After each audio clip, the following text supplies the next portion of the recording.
మరొక breaking news చూస్తున్నా వివేక హత్య కేసులో ఇటీవల అరెస్ట్ అయిన నిందితుడు ఉదయ్ కుమార్ రెడ్డి బెయిల్ పిటిషన్పై న్యాయస్థానంలో వాదనలు ముగిశాయి. కోర్టు ఉదయ్ కుమార్ రెడ్డి బెయిల్ పిటిషన్పై ఉత్తర్వులు ఈ నెల 15కు వాయిదా వేసింది. నేటి విచారణ సందర్భంగా సిబిఐ అధికారులు వివేక హత్య కేసు డైరీని కోర్టుకు సమర్పించారు. వివేక హత్య కేసులో ఉదయ్ కుమార్ రెడ్డికి బెయిల్ ఇవ్వొద్దని సిబిఐ అధికారులు న్యాయస్థానాన్ని కోరారు. బెయిల్పై బయటకు వస్తే ఉదయ్ సాక్షులు ప్రభావితం చేస్తారని తెలిపారు. వివేక హత్య కేసులో ఉదయ్ ప్రమేయంపై ఆధారాలు సేకరించాకే అరెస్టు చేశామని కూడా సిబిఐ వెల్లడించింది.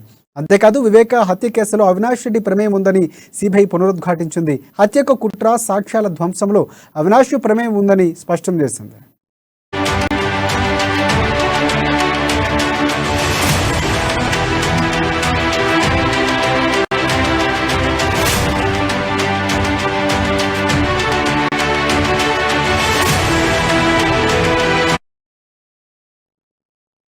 వివేక హత్య కేసులో ఇటీవల అరెస్ట్ అయిన నిందితుడు ఉదయ్ కుమార్ రెడ్డి బెయిల్ పిటిషన్పై న్యాయస్థానంలో వాదనలు ముగిశాయి.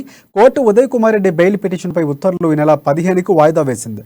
నేటి విచారణ సందర్భంగా సిబిఐ అధికారులు వివేక హత్య కేసు డైరీని కోర్టుకు సమర్పించారు. వివేక హత్య కేసులో ఉదయ్ కుమార్ రెడ్డికి బెయిల్ ఇవ్వొద్దని సిబిఐ అధికారులు న్యాయస్థానాన్ని కోరారు.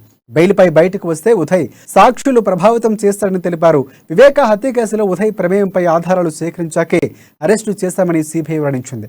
అంతేకాదు వివేక హత్య కేసులో అవినాష్ రెడ్డి ప్రమేయం ఉందని సిబిఐ పునరుద్ఘాటించింది. హత్యకు కుట్ర, సాక్ష్యాల ధ్వంసంలో అవినాష్ ప్రమేయం ఉందని స్పష్టం చేసింది.